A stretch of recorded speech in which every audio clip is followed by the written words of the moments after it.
नमस्ते दीदी लोग।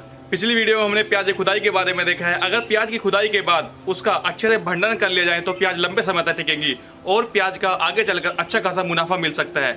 तो आइए आज हम सीखते हैं कि प्याज को लंबे समय तक कैसे रखते हैं जिससे वो लंबी समय तक टिके। कभी कभी ऐसा होता है प्याज की पैदावार तो अच्छी हो जाती है लेकिन खराब होने के डर की वजह से किसान उसको सस्ते दामों में बेच देते हैं जिससे उसका लागत के बराबर भी पैसा नहीं निकल पाता है। ऐसा इसलिए होता है कि उसको रखने के लिए उचित स्थान नहीं मिल पाता है और ना उसको रखने के तौर तरीके के बारे में पता होता है जिससे उसको लंबे समय तक रोका जा सके और आने वाले समय में अच्छा दाम मिल सके। जैसे आपको पता है कि हर सिक्के के दो पहलू होते हैं, जिसमें पहला तरीका तो है खुदाई के बाद प्याज के ढेर को कुछ दिन छाया में रखकर हवा लगने के बाद उसकी छटनी करना जरूरी है।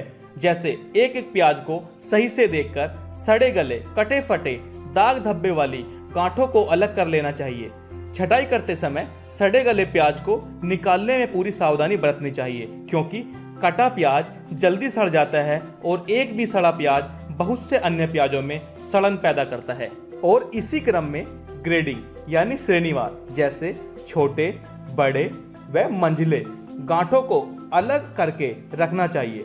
बहुत छोटी गांठें हो तो उनको अलग कर लेना चाहिए लेकिन बड़े और छोटे कंदों को एक साथ नहीं मिलाना चाहिए क्योंकि एक आकार के कंद रहेंगे तो बाजार में भाव अच्छा मिलेगा। इस तरह छोटी, बड़ी और मंझली गांठों को अलग अलग ढेरी करने के बाद उन ढेरियों को जालीदार जूट या प्लास्टिक की बोरियों में रखना चाहिए। वैसे आजकल बाजार में प्याज के लिए प्लास्टिक की जालीदार बोरियां मिलती हैं, उनका प्रयोग कर सकते हैं। एक बोरी में 10, 20 या 40 किलो तोलकर ऐसे भरें कि बोरियां न तो बहुत ढीली रहें और न जरूरत से ज्यादा कसी हों। इसके बाद प्याज से भरी बोरियों को घर के किसी ऐसे कमरे में रखें जहां अंधेरा रहे। बोरियों को दीवार से लगाकर और सीधे जमीन या फर्श पर न रखें। घर में प्याज रखने के लिए ईंट, बांस या लकड़ी से बनाई जमीन से 3-4 इंच उठी हुई सतह पर रखें जिससे प्याज को निरंतर हवा मिलती रहे। या फिर घर में छत के नीचे 2 छत्ती बनी हो। गांव के घरों में अक्सर ऐसे 2 छत्ती होती हैं, शायद आपके घरों में भी होंगी। तो प्याज को बोरियों में या बिना बोरियों में भरे ही ऐसे ही छत्तियों में रखना सही होता है। प्याज को जिस विधि से भी रखा जाए हर 10 से 15 दिन में उलट पलट करते रहना चाहिए ताकि गांठों में गर्मी पैदा ना हो। और जो भी सड़े गले प्याज हों उन्हें निकालते रहना चाहिए। अगर फर्श या छत पर फैलाकर प्याज का भंडारण करते हैं तो 3-4 इंच से ज्यादा मोटी तहना बनाएं और हवा मिलते रहने के लिए खिड़की खुली रखें या ऐसे व्यवस्था करें कि बीच बीच में पंखा लगता रहे। ऐसा करने से किसान घर पर ही लंबे समय तक भंडारण कर सकता है।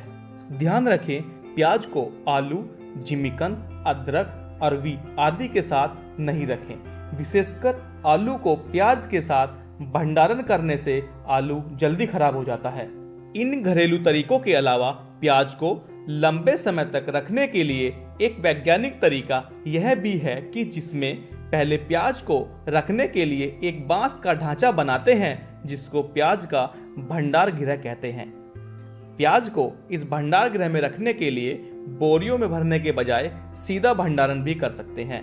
इस प्रकार के भंडार गृहों में एक बार में 6 से 8 कुंतल प्याज का भंडारण कर सकते हैं। आप ऐसे किसानों को ये ढांचा बनाने के लिए प्रोत्साहित करें जिनके पास ज्यादा प्याज है। उनके लिए ये तरीका काफी फायदेमंद साबित होगा। आपको किसानों को ये समझाना होगा कि भले ही ये ढांचा बनाने में थोड़ी मेहनत लगती है पर इससे पैसे का बहुत फायदा होगा। आप उन्हें बलरामपुर में बिकने वाले प्याज का दाम हिसाब करके भी बता सकती हैं। आइए पहले इस ढांचे को बनाने व उसके बनाने में लगने वाले सामानों के बारे में जान लेते हैं। गांव में उपलब्ध तकनीकी जानकारियों और बांस आदि जैसे उपलब्ध सामग्री का उपयोग करके भंडारण हेतु ढांचा बनाते हैं जो जमीन की सतह से 1 फीट की ऊंचाई पर बनाते हैं। यह 7 फीट ऊंचा, 3 फीट चौड़ा व 6 फीट लंबा आकार का होता है। इसमें 1-1 फीट ऊंचाई के 3 जालीदार खाने बने होते हैं जिसमें प्याज के गांठों को 5-6 महीने तक आसानी से भंडारण किया जा सकता है। इसको जमीन की सतह से ऊपर व चारों तरफ से खुला डुला इसलिए बनाते हैं कि अच्छे से हवा आती जाती रहे, तो प्याज सड़ती नहीं है और जब बाजार में अच्छा दाम मिले तो उसको निकालकर बेचा जा सकता है। ढांचे को बनाने के लिए 7 फीट ऊंचाई के 12 बांस, 25 से 30 नट बोल्ट की जरूरत होगी। आप किसान को ये सुझाव दे सकते हैं कि किसी जानकार बढ़ई से वो ये बनवा सकते हैं। किसान की मदद के लिए आप उन्हें ढांचे की फोटो भी दिखा सकते हैं ताकि ढांचा बनाने में उनसे आसानी हो। ढांचे को तैयार करने में लगभग 2500 रुपए का खर्च आता है। यदि किसान के पास घर का बांस उपलब्ध है तो खर्च न के बराबर आता है।